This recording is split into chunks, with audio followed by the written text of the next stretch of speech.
Alhamdulillah Rabbil Alamin. Wabihi nasta'inu ala umuri dunya waddin. Wassalatu wassalamu ala ashrafil anbiya wal mursalin wa ala alihi wa sahbihi ajma'in. Rabbi shrah li sadri wa yassir li amri wahlul 'uqdatam min lisani yafqahu qawli. Amma ba'du. Para hadirin sahabat Hima yang dimuliakan oleh Allah Subhanahu wa taala. Alhamdulillah pada kesempatan kali ini kita masih bisa mengadakan sebuah acara podcast kita. Dan pada kesempatan kali ini kita akan mengambil sebuah tema, yaitu memaknai hidup dengan semangat hijrah. Dan alhamdulillah dalam kesempatan ini kita telah mengundang dua orang narasumber yang sangat hebat, yaitu yang pertama adalah Bapak Kiai Haji Sofyan Hadi Musa. Assalamualaikum. Dan yang kedua adalah Bapak Kiai Abdul Muhyi Ismail. Assalamualaikum. Waalaikumsalam warahmatullahi wabarakatuh. Para sahabat Hima yang dimuliakan oleh Allah, kita akan belajar tentang bagaimana memaknai hidup kita dengan semangat hijrah ini dari narasumber kita yang hebat-hebat. Dan untuk itu marilah kita awali dengan membaca basmalah bersama-sama. Bismillahirrahmanirrahim. Dan untuk selanjutnya maka marilah kita dengarkan penjelasan dari para narasumber kita tentang semangat hijrah ini dan bulan Muharram. Saya persilakan pertama kali kepada Bapak Sofyan dulu. Silakan Pak Sofyan. Terima kasih. Assalamualaikum warahmatullahi wabarakatuh. Warahmatullahi wabarakatuh. Salatu wassalamu ala Rasulillah wa alihi washabihi wa man tabi'ahum bi huda wa wala ba'du. Tema kita sangat menarik. Jadi memaknai hidup dengan kemudian bagaimana hidup ini senantiasa dimotivasi dengan hijrah ya. Jadi hijrah ini bisa dipahami dari perspektif etimologi dan juga terminologisnya. Kata hijrah bisa bermakna tarku, meninggalkan, atau al-qat'u, memutus, juga al-i'rad, berpaling. Tapi secara terminologis biasanya dimaknai dengan berpindah dari sesuatu yang tidak baik menjadi baik, dari yang kurang menjadi bisa lebih. Yang intinya adalah bagaimana dia menjadi lebih baik, ya, taqarrub ila Allah Subhanahu wa taala. Jadi semakin mendekat kepada Allah. Ini bisa melalui hijrah secara fisik maupun non fisik. Kalau dulu Nabi berhijrah diawali dengan fisik ya, dari kota Makkah menuju kota Madinah. Nah, perlu dipahami bersama bahwa hijrahnya Rasulullah ini tidak dilakukan serta-merta, tetapi melalui persiapan yang sangat matang. Ya, jadi oleh karenanya ini menjadi pertanyaan penting yang boleh jadi sering kurang dipahami ya ketika peringatan tahun baru Hijriah. Jadi sebenarnya untuk bisa berhijrah dengan baik maka perlu persiapan yang matang. Jadi beberapa bulan sudah dipersiapkan itu. Ya, strateginya bagaimana, dari mulai persiapan logistiknya ya, baik materi maupun imaterinya, kemudian jalur yang akan ditempuh bagaimana, apa saja persiapannya, ini penting hijrah. Kemudian tentu yang bersifat non fisik ini lebih penting lagi ya, karena biasanya jiwa ini ya, ketika jiwanya kuat maka fisiknya bisa sekuat. Nah, terkait dengan itu maka kita persiapkan juga ketika kita akan berhijrah. Kemudian hijrah ini harus selalu kita jadikan suatu pembangkit dalam diri kita, bahwa kita itu harus senantiasa berhijrah untuk kebaikan. Bagi teman-teman mahasiswa tentu ya, ketika dia belajar asalnya malas-malasan ya, karena pandemi ini kan ya generasi tiduran.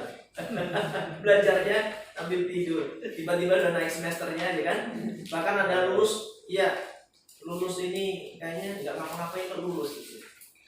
Tetapi harus ada motivasi hijrah, yaitu apa?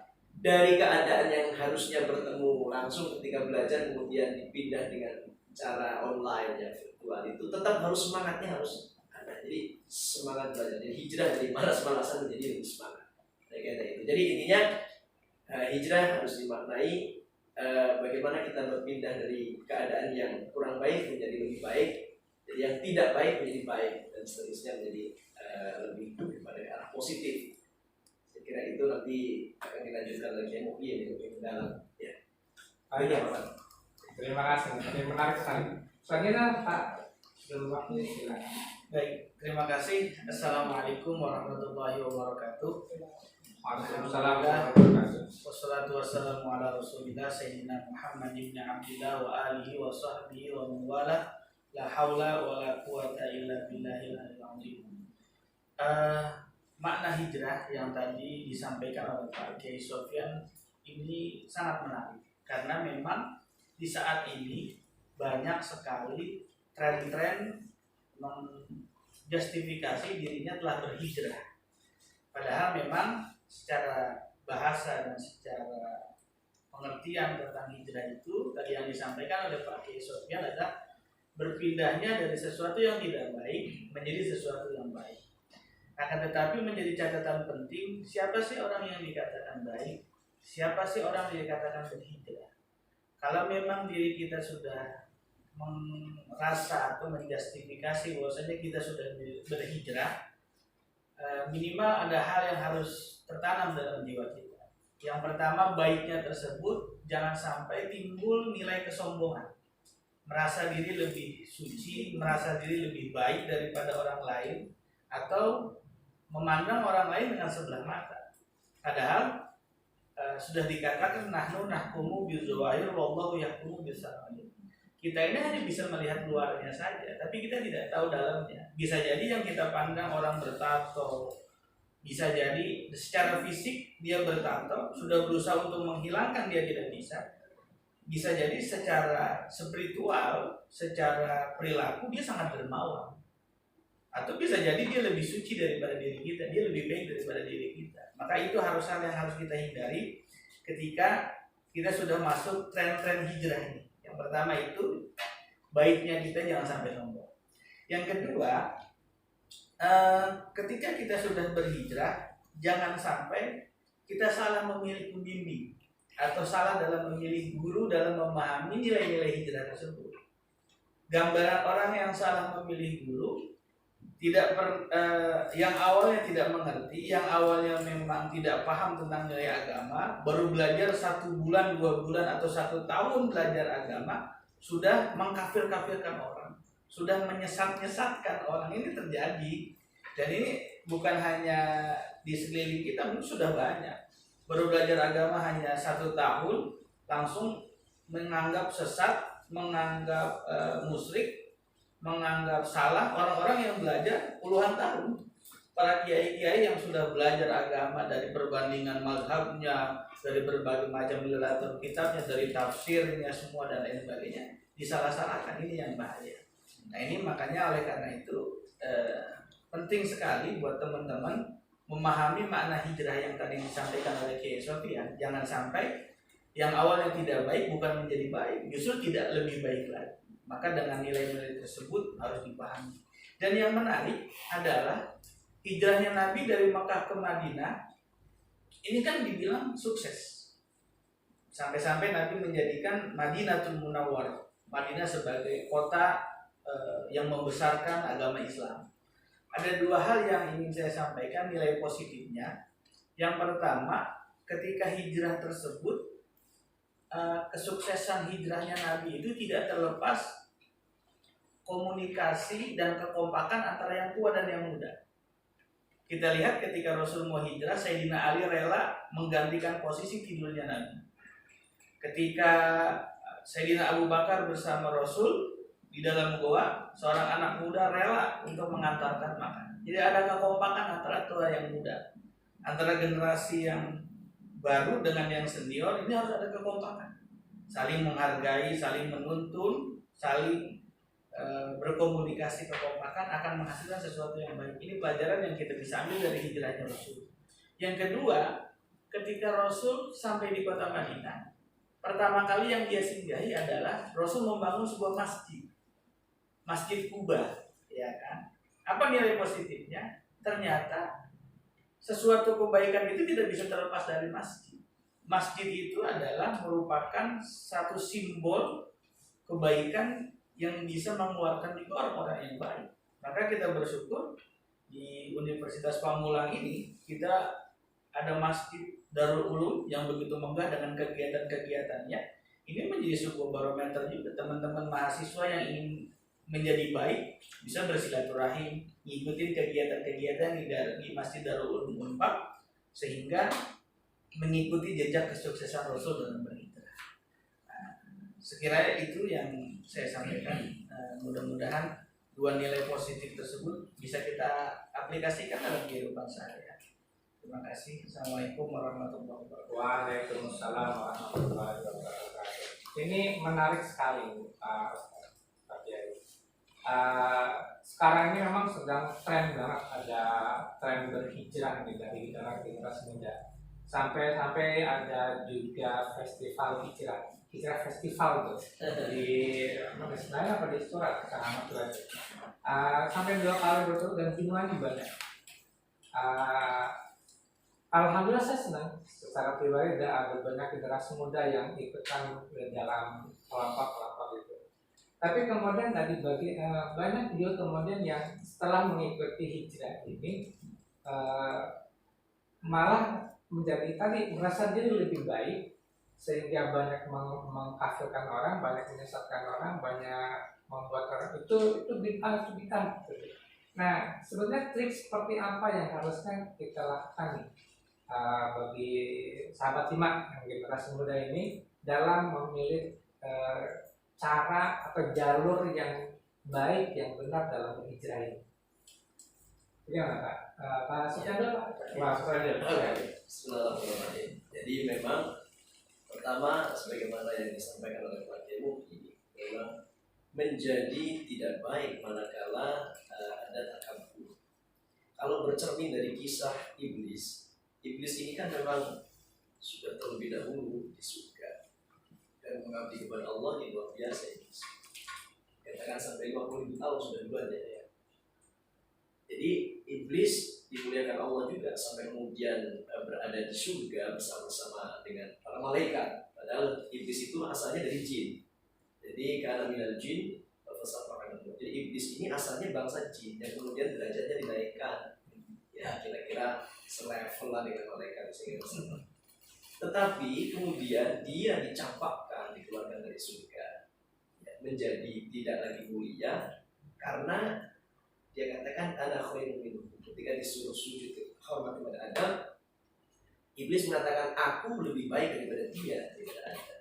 Nah, ketika seseorang merasa lebih baik dari yang lain, apalagi kemudian terkait masalah spiritualitas, saya lebih dekat dengan Tuhan kok. Ya, saya lebih dekat dengan Allah karena saya sekarang sudah suci kok. Ya, tapi bukan itu suci ya. Saya sudah hijrah, suci. Kebetulan ada namanya Ibu Suci kan. Namanya luar biasa. Menamakan Ibu Suci. Insya Allah langsung surga itu. Bila dihisab. Amin. Suci amin suci. Jadi kembali ke tadi. Jadi jangan takabur. Bahkan sebaliknya, ketika kita berniat hijrah, kan innamal a'malu binniyat. Ini hadis tentang hijrah juga tuh. Yang pertama kali baca hadis itu urutan pertama kan? Iya, arba'in nawawi. Ya, bahwa niat inilah ya yang menjadi awal kita. Wa innama likulli imrin ma. Jadi bergantung niat itu. Makanya kita hijrah, ya pertama harus niatnya kuat bahwa kita memang niat hijrah itu lebih dekat kepada Allah, dan sekali lagi jangan ternodai oleh merasa lebih baik daripada orang lain. Justru sebaiknya kita merasa dia lebih bagus dari kita. So begitu sudah bagus nih hijrah, bagus sudah ya, meninggalkan kebiasaan lamanya ya, kebiasaan buruknya yang lama, kemudian ketika ada rasa saya lebih baik dari dia, saya lebih suci, kemudian menyalah-nyalahkan ya dengan seketika gitu ya. Apalagi tadi karena kurang luasnya ilmu lalu kemudian menganggap yang tidak seperti dia salah. Padahal ilmu Allah luas. Jalan menuju kebenaran itu kan banyak, subul. Kata Allah, subulana, jadi jalan-jalan, bukan jalan satu saja. Nah, karena itulah maka yang harus dilakukan. Satu, ya kembali ke apa yang sebenarnya pakai yang tadi. Cari guru yang tepat. Ya, dalam agama Islam itu belajar itu ilmu ada syarat keimanan. Ada syarat keimanan. Itu sampai kepada Rasulullah. Memang ada orang-orang yang oleh Allah diberikan ilham, ya kan? Seperti para ulama kita itu langsung mendapatkan apa namanya semacam pencerahan gitu. Atau bahkan melalui mimpinya diajarkan oleh Rasulullah, itu kan ada. Ini pengalaman spiritual seperti itu kadang-kadang ditolak oleh tadi ya yang hanya mengandalkan dengan tekstual. Jadi sekali lagi pengalaman spiritual itu bisa jadi setiap orang berbeda-beda. Makanya bisa saja tadi ya orang yang mau hijrah yang sebelumnya dia sampai di tato, ini pesan untuk para mahasiswa kita ini. Orang tatoan dengan tato permanen sebenarnya kurang gaul. Karena suatu saat bermasalah, ngapusnya susah. Ada satu kisah nih, nggak apa-apa intermezzo dia, kayak keluar dikit dari tema. Ada seorang yang sangat mencintai seorang wanita, ditato dia di sini. Suatu saat bubar itu cintanya, putus. Sudah terlanjur ditato permanen, hilanginya aja. Mendingan pakai tato yang itu kayak anak kecil gitu. Jadi kalau udah ya ganti pacar ganti tato. Punya pacar boleh, pacarannya nggak boleh. Iya betul. Punya pacar boleh 10 boleh. Tapi jangan pacaran nggak boleh. Pacaran nggak boleh. Artinya apa? Taruh aja. Saya kenal ABC itu pacar. Akuin aja pacar. Jadi hijrah dalam pacaran gitu ya. Punya pacar tapi jangan pacaran. Yang ada silaturahmi aja. Kalau dulu saya istilah mendefinisikan pacar itu adalah orang yang saya sukai. Itu. Iya, Tapi nggak boleh. Sudah. Oh itu pacar saya suka. Tapi nggak pacar nggak kenal. Makanya ganti nih hijrah pacaran. Ya, jadi tadi ya harus ada guru yang jadi murong. Jadi ada orang yang mendampingi, mengarahkan bagaimana sebaiknya. Dan perlu dipahami bagi siapapun yang kemudian menempuh jalan hijrah itu lebih baik, ya jadilah tetap Islam itu sebagai rahmah. Jangan sampai begitu kita sudah menuju kepada kebaikan lalu ada takabur maka hilang itu. Karena orang yang punya takabur sedikit saja tertolak ke surga kan. Yang di surga saja, maaf, iblis yang sudah di surga takabur dikeluarin dari surga. Makanya nanti di akhirat itu nggak ada orang yang masih ada takabur kemudian masuk surga, nggak bisa tuh. Harus ada dinetralisir tidak boleh takabur. Maka tawadhu itu. Kira-kira itu. Ada lebar saya bicara. Justru ini menjadi penting. Dan tadi saya sepakat kalau kita harus memilih guru yang tepat, yang ada sanadnya kepada Rasulullah. Nah, masalahnya adalah bagaimana kita cara memilih guru yang ini ada sanad ini enggak? Apa kita harus tes dulu? Kita tanyakan dulu sanadnya atau seperti apa ini, Pak? Iya. Kalau ini makanya penting juga. Kalau dalam hal Al-Quran, pembacaan Al-Quran itu sudah lazim ya, memiliki sanad bacaan. Bahkan sekarang sudah mulai itu ditulis kemudian walaupun itu ditulis kemudian di atas kertas itu tidak menjadi kewajiban ya. Termasuk belajar kitab di sini. Jadi dari sebenarnya kan belajar kitab nanti dapat dari saya pernah belajar kitab pada guru saya urus. Ini penting. Nah, dalam hal ini kalau kemudian merujuk pada sanad kepada Nabi kemudian tidak bisa dibuktikan secara tadi ditanya ada nggak buktinya gitu. Paling tidak ya bahwa Nabi mengajarkan rahmah. Ya, kemudian jangan mudah mengkafirkan. Ya. Jangan menuduh orang lain termasuk menuduh orang lain munafik itu berat. Karena Rasulullah sendiri dalam kaitan menuduh orang munafik itu kecuali kemudian Allah menurunkan ayat terkait. Ya. Nabi tidak berani bahkan kepada siapa? Abdullah bin Ubay bin Salul itu ya. Itu Nabi padahal secara ini sudah jelas ya kan kemunafikannya, tetapi Nabi tidak berani untuk menjudge bahwa dia karena banyak mobil. Jadi termasuk itu ya. Jadi ini syirik, ini kafir, ini munafik. Jadi jangan mudah ya. Nah itu yang dilakukan Nabi. Maka kita ikuti itu. Siap. Terima kasih, mantap sekali nih. Nah, kalau dari Pak Kiai Muhi, masih sama tadi seperti pertanyaannya, bagaimana kiat kita dalam berhijrah yang baik yang benar? Ada tambahan? Ya, baik. Tadi yang disampaikan Kiai Sofyan sangat luar biasa ya. Kiat-kiat untuk menjadikan kita yang lebih baik lagi. Salah satu gambaran orang yang baik adalah tidak merasa dirinya baik.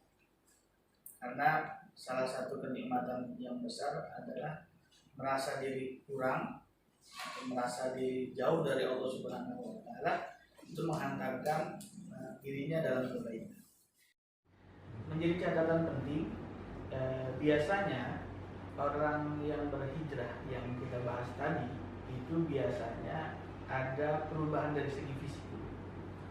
Dari segi pakaian yang biasanya, mohon maaf kalau perempuan yang biasa tidak berkerudung, tahu-tahu misalnya berkerudung. Nah itu nilai positif, nilai baik. Bukan berarti dijadikan dalil bahwasanya hijrah itu yang penting hatinya. Pakaian nggak penting, karena di masyarakat atau di teman-teman ada istilah begini, lebih baik tidak berkerudung tapi hatinya baik daripada berkerudung hatinya tidak baik. Saya pernah ditanya seperti itu. Ya. Pak, bagaimana Pak, lebih baik mana orang yang tidak berkerudung tapi hatinya baik daripada orang yang berkerudung hatinya nggak baik? Jawaban saya simpel, lebih baik yang berkerudung hatinya baik. Iya. Karena kalau orang yang berkerudung minimal satu kebaikan sudah dia peroleh. Adapun hati yang tahu siapa, gitu. Daripada orang yang tidak berkerudung misalnya tidak menutup aurat, sudah satu kesalahan yang dia peroleh. Adapun kebaikan-kebaikan lain, apakah diterima kebaikannya atau tidak? Jadi perempuan kalau gitu. Iya. Kemudian masih tentang tren ini Pak Kiai. Ada orang yang mengikuti tren hijrah ini cuma berburu karena tadinya mungkin dia seorang musisi atau bagaimana, entah berkepentingan gurunya seperti apa. Kemudian langsung mengharamkan musik.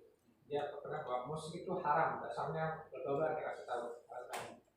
Nah sementara yang saya pelajari dulu Sunan Kalijaga, Sunan Bonang itu mereka berdakwah dengan menggunakan gamelan, menggunakan musik, menggunakan wayang golek dan sebagainya. Menurut Pak Kiai Beduen seperti apa? Pak Kiai dulu. Bab musik ini memang ya saya kira sampai akhir zaman ya pasti akan terjadi perbedaan pendapat ya. Terkait person tadi yang kemudian mengharapkan musik setelah yang bersangkutan berhijrah, kalau saya memandangnya mungkin dulu pada waktu dia main musik mungkin mainnya waktu itu sampai kategori haram.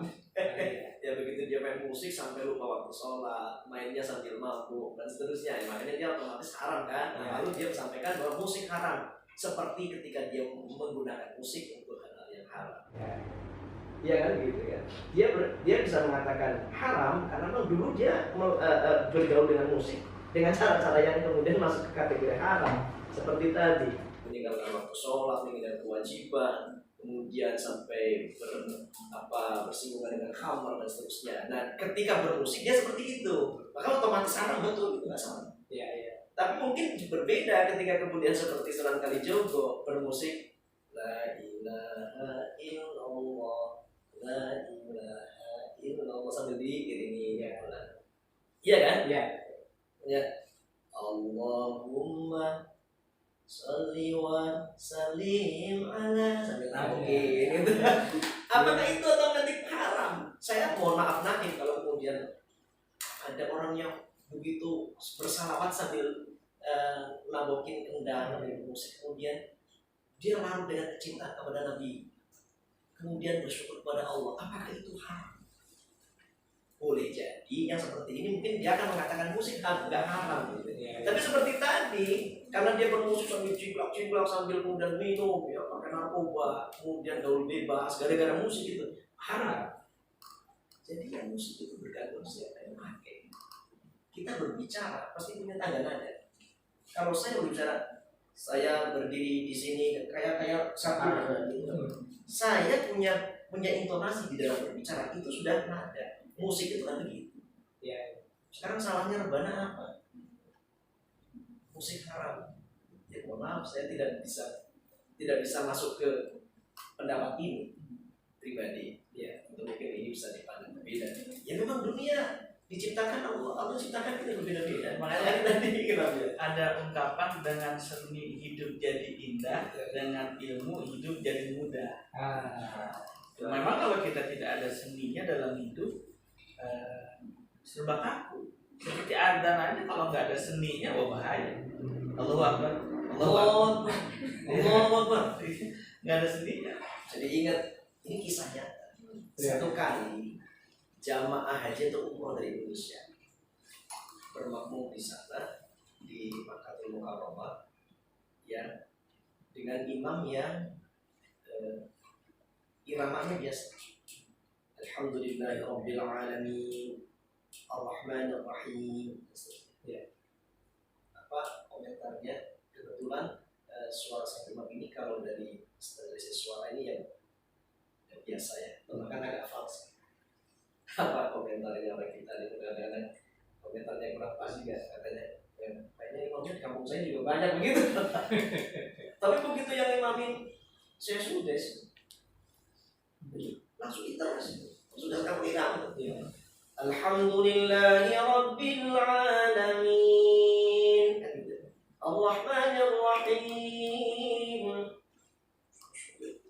Jadi sekarang ini Masjidil Haram, Masjid Nabawi itu imamnya rata-rata dan musik, alat musik itu kan menimbulkan bunyi yang berbeda. Salahnya di mana? Di musik haram. Adanya intonasi nada itu jadi ngaji dunia.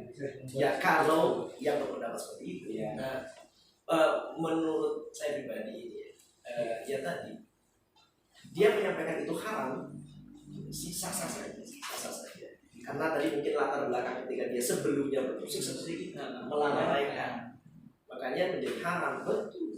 Musik apabila dia menjadikan seseorang lalai, haram. Jangankan musik, handphone. Ya. Allahu Akbar.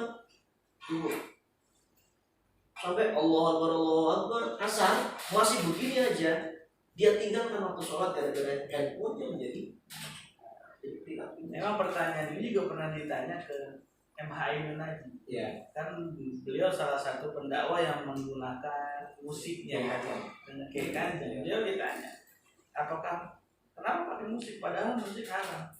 Dia ambil, dia tanya, yang haram yang mananya? Ketika saya mukul deng, suaranya yang haram, atau alatnya yang haram, atau tangan saya yang haram? Alatnya suci, dibeli bukan dengan cara yang halal, ya, bukan dari barang yang najis. Suaranya apa-apanya yang haram. Ini tadi yang disampaikan oleh Kiai Sofia. Sebenarnya lebih kepada isinya, substansinya. Ketika kita bermusik tapi bisa menempatkan sesuatu kewajiban kita, baik kepada keluarga, kepada masyarakat, kepada Allah, itu ditunaikan, maka musik itu akan menjadi indah. Tapi kalau dengan musik justru yang terjadi melalaikan, justru dengan jadi gara-gara nongkrong musik sebelum tampil dia harus ngedrak dulu, harus mabok dulu biar loncat-loncatnya nggak kerasa. Nah di situ musik yang tadi disampaikan Kiai Sofyan yang membahayakan. Betul, itu menarik. Haramnya musik apanya? Alatnya, intonasi bunyi atau suaranya, nadanya. Ya, apanya? Orangnya. Maaf, daging babi haram, jelas. Iya. Datanya. Ya mesti kita renungkan betul ini. Para mahasiswa harus berpikir. Makanya masih khilafiyah ya, masih khilafiyah. Iya, apanya yang haram? Apakah alatnya itu? Apakah bunyi yang suaranya? Mungkin nanti kita akan tanya sama yang ngomong haram gitu. Ya iya, haramnya.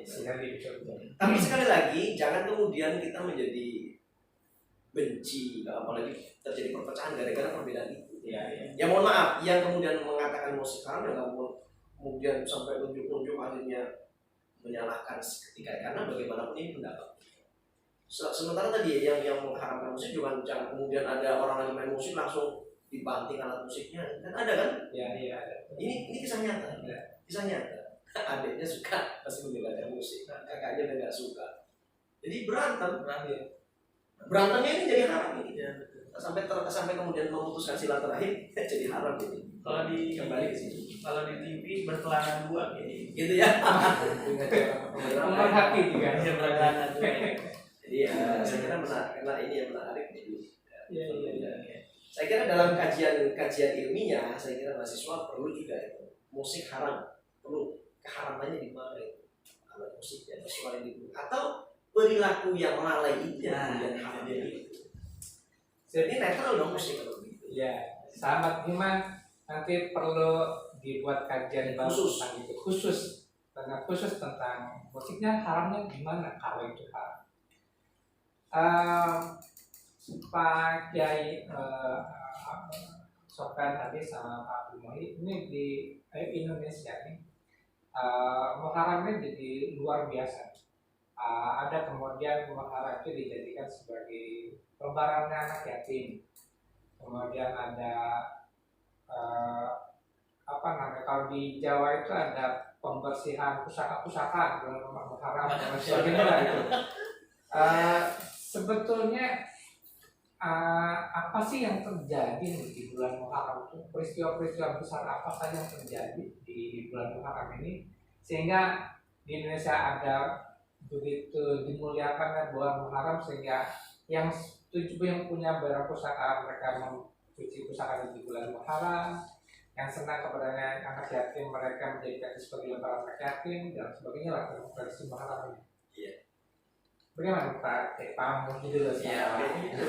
Sekarang ini pertama. Iya.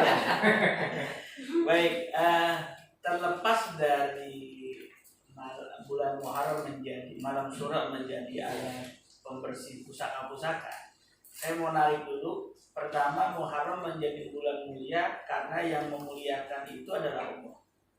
Allah katakan dalam Al-Quran, Inna iddatash syuhur indallahi 12 syahran fi kitabillahi yawma khalaqas samawati wal ard minha arba'atun hurum. Salah satu dari 4 yang bulan hurum, bulan terhormat itu, ya, fala tazlimu anfusakum, itu ada salah satunya bulan Muharram. Ya. Jadi bulan Muharram menjadi bulan mulia karena dimuliakan oleh Allah dalam Al-Quran. Yang kedua, memang banyak kejadian-kejadian yang istimewa yang Allah berikan kepada para anbiya di bulan Muharram, terutama pada tanggal 10 Muharram. Nabi Ibrahim alaihissalam dikeluarkan dari api Raja Namrud itu tanggal 10 Muharram. Ketika beliau dibakar, bukannya kepanasan, tapi kedinginan. Nah, makanya ya narukuni badan wassalaman ala Ibrahim, api yang memang harusnya membakar, tapi atas izin Allah bukan membakar. Nabi Ibrahim dikeluarkan 10 Muharram. Nabi Nuh mendarat dari kapalnya karena ketika mendapatkan banjir tanggal 10 Muharram. Nabi Ayub sembuh dari penyakitnya 10 Muharram. Nabi Yunus keluar dari perut ikan Nun itu tanggal 10 Muharram. Nabi Adam diterima taubatnya tanggal 10 Muharram. Dan banyak kejadian-kejadian di tanggal 10 Muharram itu menjadi istimewa. Adapun di Indonesia banyak ketika Muharram itu identik dengan lebaran anak yatim, memberikan santunan kepada anak yatim.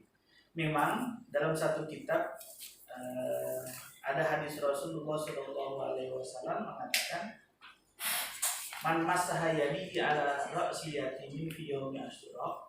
Siapa orang mengusap kepala anak yatim, maksudnya memberikan kasih sayang pada tanggal 10 Asyura, Allah angkat derajatnya. Ya kan? Allah angkat derajatnya. Walaupun memang sebagian ulama ada yang mengatakan hadis ini lemah. Akan tetapi dibalik daripada hadis tersebut, nilai-nilai esensial positif dari menyayangi anak yatim itu sesuai dengan ajaran Rasul. Karena Rasul begitu sangat menyayangi anak yatim. Sampai-sampai dalam hadis lain Rasul mengatakan, man masah ala ra'si yatimin au asana ilaihi faka'annama asana ila aitami waladi adam kulit. Siapa orang memberikan kasih sayang kepada anak yatim sama seperti dia memberikan kasih sayang kepada seluruh anak-anak yang ada di dunia. Dan hadis lain Rasul mengatakan ana waqafil yatim kahataini fil jannah.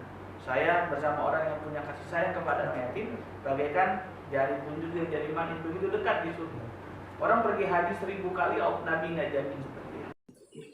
Orang pergi umroh setiap bulan, Nabi nggak jamin seperti itu. Orang memberikan sumbangan ke masjid atau kemanapun setiap bulan 1 miliar, Nabi tidak jamin. Tapi orang memberikan kasih sayang kepada anak yatim, Rasul berikan ganjaran duduk berdekatan dengan itu di surga. Nah, itu sebuah nilai-nilai akhlak yang memang Nabi sudah ajarkan kepada kita. Jadi menyayangi anak yatim bukan hanya sebatas 10 Muharram saja. Setiap hari, setiap bulan, setiap minggu Nabi menganjurkan kepada kita. Adapun nilai-nilai 10 Muharram dijadikan lebaran anak yatim, saya berpendapat itu hal yang positif dan tidak perlu untuk disangkal atau tidak perlu untuk dihilangkan, karena bagaimanapun itu mengikuti nilai-nilai yang diajarkan oleh Nabi Muhammad SAW. Mungkin nanti keesokan akan silakan proses yang sama aja. Iya, saya kira cukup penjelasan cukup jelas ya kayak. Tapi menarik dari wakafala wakaful yatim jadi wakafala Zakaria. Jadi menarik ketika kemudian di bulan Muharram, khususnya 10 Muharram ya, jadi sebutannya hari raya anak yatim ya. Ini istilah ya, karena hari raya kan 2 aja ya, itu itulah. Tapi saya kira banyak dari masyarakat kita kemudian menemukan istilah-istilah baru yang memotivasi. Mudah-mudahan dari tanggal 10 Muharram kemudian santunan anak yatim itu bisa dilanjutkan dengan kegiatan pengasuhan. Apalagi mohon maaf ini di COVID-19 yang menjadi pandemi ini, saya sendiri, teman-teman ini banyak yang perempuan suaminya meninggal, punya anak-anaknya jadi yatim. Sekarang ini hampir di atas 5 orang meninggal. Nah, makanya saya sendiri berpikir begini, bagaimana ini anak-anaknya ini harus diperhatikan. Jadi kafilul yatim itu ya tentu tidak hanya karena anak yatim kan nggak hanya makan tanggal 10 kan gitu. Yang pertama, yang kedua pendidikannya harus diperhatikan. Oleh karenanya ya mudah-mudahan dari forum ini nanti ada gerakan-gerakan bagaimana anak-anak yatim betul-betul terjamin dari sisi hal-hal pokok seperti makannya, kemudian pakaiannya, tempat tinggalnya, kemudian apalagi pendidikan yang penting ini. Bagusnya saya kira ke depan harus ada lembaga yang secara khusus mengawasi bagaimana anak-anak yatim ini terpelihara dengan baik. Ya, bagaimana terpelihara, karena banyak memang anak-anak yatim yang menjadi terlunta-lunta di lingkungan yang di situ orang-orangnya relatif mampu lah ya. Jadi saya kira ini penting terkait hari yatim. Mudah-mudahan tanggal 10 bukan kemudian menjadi seremoni setiap tanggal 10 santunan, tapi santunilah anak yatim ya sepanjang dia sampai dia bisa dientaskan ya, bisa mandiri. Baik, kemudian apa tadi? Di bulan Pusaka itu. Oh, Pusaka itu tradisi ya mungkin karena sempatnya di bulan Muharram nyucinya kan setahun sekali minimal dicuci gitu aja kan. Ya nyuci sesuatu yang menjadi bagian dari kita itu kan, kalau kita niatkan ibadah memelihara ya insya Allah. Kita punya apa semuanya, punya kendaraan, saya cuci itu sebenarnya tradisi saja. Terlepas dari itu ya Al-Fakir kurang paham itu. Pernah menjumpai dulu orang tua kita ya bulan ya kalau satu surah rame ya tentu ini boleh jadi mereka yang melaksanakan kegiatan seperti itu memahami ilmu-ilmu itu. Nah kita yang belum paham ya nggak bisa langsung menyalahkan juga nggak bisa ya. Nah di sini pentingnya tadi itu jangan kita karena ketidaktahuan kita langsung kita menjudge bahwa itu perbuatan yang menyimpang karena kita ya mudah-mudahan Allah itu semuanya. Tapi satu catatan saya bagi 10 Muharram dijadikan lebaran anak yatim walaupun memang secara dalilnya lemah. Di Indonesia ini harus dipahami banyak antara istilah sebuah kegiatan atau sebuah ibadah itu kadang-kadang tidak bersumber hadis dan Qur'annya, tapi substansinya baik. Seperti contoh misalnya halal bihalal. Ini kan di Indonesia. Cari hadis dan ayat Al-Quran yang memerintahkan untuk halal bihalal nggak bakal ketemu. Tapi substansinya kan silaturahim. Tapi hadis tentang silaturahim itu ada. Seperti besok nih biasanya ketika 17 Agustus malam harinya istighosah atau doa bersama, kirim doa untuk para pahlawan dan keselamatan bangsa. Tidak ada. Dan secara khusus nggak ada. Tapi substansinya nilainya baik, nah itu tetap jangan disalahkan, harus didukung dan dilestarikan. Jadi memang ada dalil-dalil umum ya, seperti Muharram ini ya, di bulan Muharram kan ada dalil khusus bagaimana atau dalil umum bagaimana di bulan-bulan haram yaitu Dzulqa'dah, Dzulhijjah, Muharram dan Rajab ini kita banyak isi dengan kebaikan-kebaikan berlipat lah. Jadi dalil umum itu yang kemudian kita juga membuat istilah-istilah ya di bulan Agustus malam tanggal 17 ini kan nggak ada dalilnya syukuran, tapi la in syakartum la azidannakum, syukuran atas kemerdekaan nanti akan ditambah nikmatnya. Jadi ya tidak terlalu kaku memang ya. Masyarakat kita ini beragama dengan happy ya. Iya benar. Insyaallah sama aja gini halal tadi sedikit saya mungkin ini mungkin agak keluar dari tema, tapi nggak apa-apa, ngisi waktu juga biar nggak manyun aja. Saya pernah mendapatkan komen dari seseorang yang komentari nggak ada itu ucapan selamat Idul Fitri, mohon maaf lahir batin. Ya. Mohon maaf lahir batin yang menyertakan kalimat itu pada ucapan selamat Idul Fitri nggak ada dalilnya. Iya. Ya inilah saya bilang terlalu kaku memaknai. Orang Indonesia itu luhur banget ya. Coba bayangkan, Ramadan itu kan kemudian jika Allah man shoma Ramadan iman wa ihsanan ghufira lahu ma taqaddama min dhanbi. Jadi kalau Ramadan dia puasa dengan baik, Allah terima, kemudian diampuni dosa-dosanya. Dan hadisnya wa man qoma Ramadan ya. Nah, sementara dosa-dosa yang seperti ini kan dosa-dosa kepada Allah kan. Nah, dosa kepada Allah terampuni, tapi dosa kepada manusia kalau tidak minta maaf kan tidak terampuni. Makanya itu bijak sekali orang kita. Ya, selamat Idul Fitri, kemudian mohon maaf lahir batin. Ini kan bagus banget sudah. Toh kata taqabbalallahu minna wa minkum itu juga kan bukan dari Nabi langsung kan, dari sahabatnya terbiasa langsung. Artinya ya jangan kemudian langsung ngejudge. Itu salah, itu nggak ada dalilnya. Ya nggak harus dalil langsung eksplisit gitu dong. Mau selamat Idul Fitri juga Nabi nggak pernah ngomong selamat Idul Fitri juga. Nabi berbahasa Indonesia. Ya dari secara umum ada ya seperti Muharram ini, puasa sunnah Muharram, ada beberapa orang yang menanyakan apakah ada hadis secara khusus tentang puasa Muharram. Saya katakan secara khusus memang tidak ada, tapi secara umum Rasulullah SAW katakan sumu fi ashhuril hurum, puasalah kalian di bulan-bulan. Jadi bulan-bulan terhormat termasuk Muharram salah satunya. Memang salah satu ibadah sunnah yang dianjurkan adalah berpuasa. Ya memang yang eksplisitnya tanggal 10 ya. Iya. Tanggal 10, lalu kemudian seandainya saya masih ada umur tahun depan 9 dan 10 itu ketika Rasul bertemu dengan salah satu orang Yahudi yang ditanya kenapa kamu berpuasa? Karena saya bersyukur pada hari ini Nabi Musa diselamatkan oleh Tuhan. Kata Rasul, anak saya yang lebih berhak, kami lebih berhak ya. Jadi memang begitu ya. Tapi pun Rasulullah sepertinya tidak sampai kepada puasa dong. Kalau jika tahun depan ya diberikan kesempatan. Yang seandainya diperkenankan, saya pengen tanya langsung sama Rasulullah itu.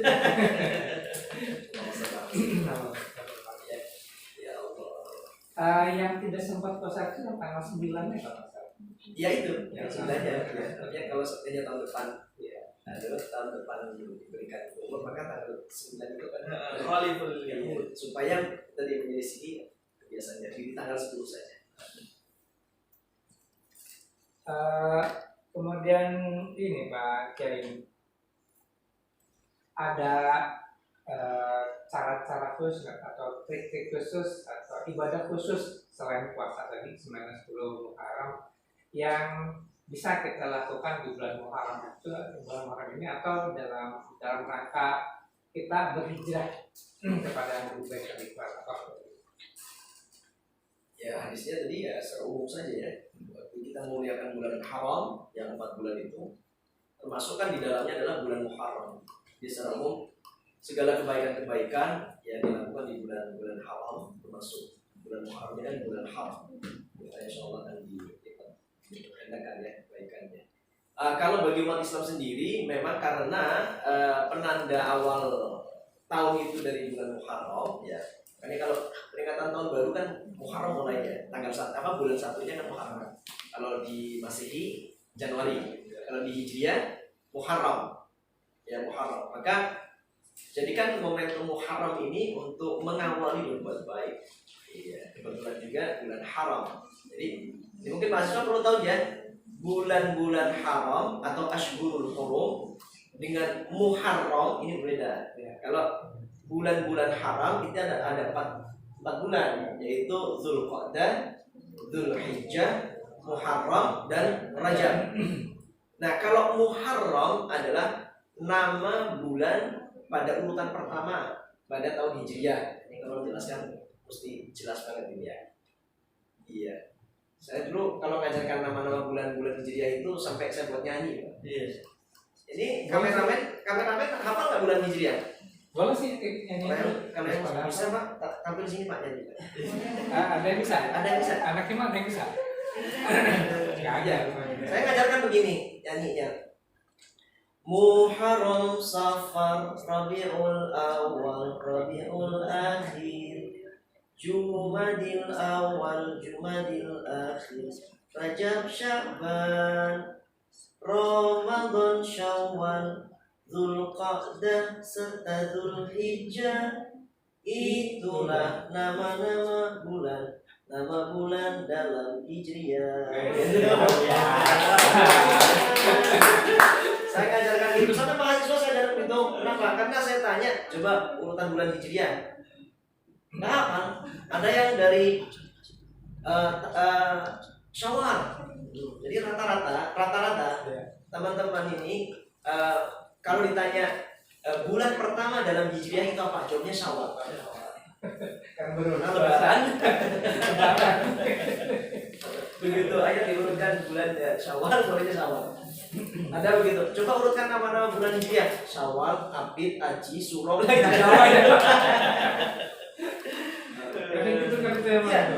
Apalagi Pak Fatin orang Jawa. Oke. Ada satu lagi Pak. Jadi sekarang ini juga lagi tenar juga merayakan tahun baru Islam. Kalau tahun baru Masehi kan pada petasan, mengapi dan sebagainya. Nah kemudian kita juga kemarin mengisi dengan cara sholat tasbih dan lain sebagainya. Nah intinya pada perayaan tahun baru ini, bagaimana pendapat para kiai tentang merayakan tahun baru Muharram? Baik, memang perayaan tahun baru itu tidak pernah dilakukan oleh Rasul. Karena kalau kita lihat sejarah, adanya tahun baru Islam itu adalah ketika ditentukan oleh Sayyidina Umar bin Khattab. Akan tetapi di masyarakat ini terjadi salah satu amaliyah.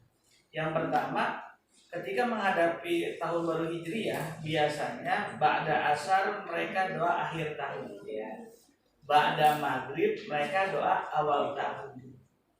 Apakah ada dalilnya? Dalilnya doanya karena yang baik-baik, dengan tujuan yang baik dan maknanya pun baik, maka sah-sah saja. Itu kan sebuah pengharapan seorang hamba kepada Tuhannya. Ketika mereka doa di akhir tahun, sah-sah saja, nggak ada masalah. Gitu. Mau doa awal tahun, akhir tahun, ya sebenarnya nggak doa juga nggak masalah, cuma karena kesempatan momen ya pergantian tahun. Yang pertama ditutup dengan doa akhir, selanjutnya dibuka dengan doa awal tahun dengan harapan mudah-mudahan bisa lebih baik lagi. Yang kedua, merefleksikannya adalah dengan muhasabah, berpikir di tahun ini apa yang sudah kita bisa peroleh, di tahun depan apa yang sudah akan kita lakukan. Adapun hal-hal yang mau dilakukan ketika bulan Muharram, pergantian tahun baru Hijriah, saya menyarankan dengan yang baik-baik, dengan berzikir, dengan berdoa, dengan tafakur, bukan lagi diisi dengan petasan. Kalau dengan pawai karena apa mungkin untuk mensyiarkan ya, untuk memberikan tahu. Karena banyak orang yang nggak tahu kalau itu kita udah pergantian tahun, udah nggak ada yang tahu dia hanya berpikir masih 1442 saja. Mungkin dengan pawai, dengan bawa obor pertanda buat mereka. Tapi kalau pergantian tahun, saya menyarankan isi dengan yang baik, dengan tafakur. Sama seperti pergantian tahun Masehi. Apa yang harus kita lakukan? Apakah boleh atau tidak? Jawaban saya tergantung isinya. Kalau pergantian tahunnya diisi dengan mabok-mabokan, diisi dengan kemaksiatan, ya justru dilarang. Tapi kalau pergantian awal tahun baik Hijriah ataupun Masehi diisi dengan berdoa bersama, bermunajat, bertafakur, khususnya di kondisi Covid saat ini kita doa bersama bermunajat kepada Allah, saya rasa sah-sah saja. Karena sesuatu yang baik isinya akan menghasilkan yang baik. Mungkin ada apa dari Iya, saya kira kalau judulnya peringatan ya supaya orang pada ingat. Ya, kalau nggak ingat kan lupa. Ya kan? Orang lupa kan repot. Jadi ini tahun berapa? Berapa ya? Makanya peringatan tahun baru Hijriah. Oh, ternyata sudah tahun 1442. Atau apalagi musim pandemi ini ya. Mohon maaf ini beberapa orang ini hari aja lupa gara-gara pandemi. Kenapa? Karena nggak kantor. Hari apa ya? Tahun itu saya sendiri nulis tahun itu kemarin lupa. Jadi terlambat setahun. Iya. Jadi tahun Masehi 2021 saya tulis di beberapa tulisan saya 2020. Jadi macam waktu nggak berjalan itu. Makanya peringatan, judulnya kan peringatan tahun baru Hijriah berarti mengingatkan bahwa tahun ini berganti, umur makin tambah, usia kurang, ya kematian makin dekat, biar ingat kagak lupa, gitu kan? Biar ingat ini. Nah, memperingatkannya dengan cara yang baik supaya hasilnya baik, karena tujuannya baik. Selama hal yang dilakukan bersifat mubah, tidak ada larangan, ya baik dari larangan dari Quran maupun dari hadis. Ya. Selama hal aktivitas ini tidak bertentangan dengan ya apa yang ajaran agama gitu ya, tidak bertentangan secara jelas begitu, ya jelas bertentangan. Tidak ada larangan, kemudian mendatangkan kemaslahatan, maka ini bisa bernilai ibadah. Niatnya bagaimana? Kan innamal a'malu binniyat. Saya niat memperingati tahun baru Hijriah biar pada sadar umurnya nambah, usianya semakin sedikit, kemudian biar semakin dekat sama Allah. Maka itu menjadi nilai positif ya. Niat saya ibadah, taqarrub ila Allah, ya maka bisa bernilai ibadah. Allah kasih pahala. Yang kasih pahala Allah kok kita yang ribut. Kasih pahala enggak, kasih ribut aja protes, ya kan? Jadi gitu. Jadi kita kan kadang gitu Pak, enggak boleh salah, itu salah. Sementara yang salah-salahin mengharap sama Allah ya kan, minta ridhonya sama Allah, enggak ridhonya dia kan gitu. Mungkin dia punya kafing sudah sendiri kali. Iya. Tapi tentu sekali lagi jangan diambil hati lagi. Iya. Seperti itu ya. Jangan diambil hati. Wong kita cari ridhonya ridho Allah. Selama tidak bertentangan dengan yang sudah diajarkan. Tapi kalau bertentangan ya nggak boleh. Siap. Luar biasa sekali. Sahabat Himah, hari ini kita mendapatkan pencerahan yang luar biasa sekali. Dan saya pikir bincang-bincang kita cukupkan dulu sampai di sini.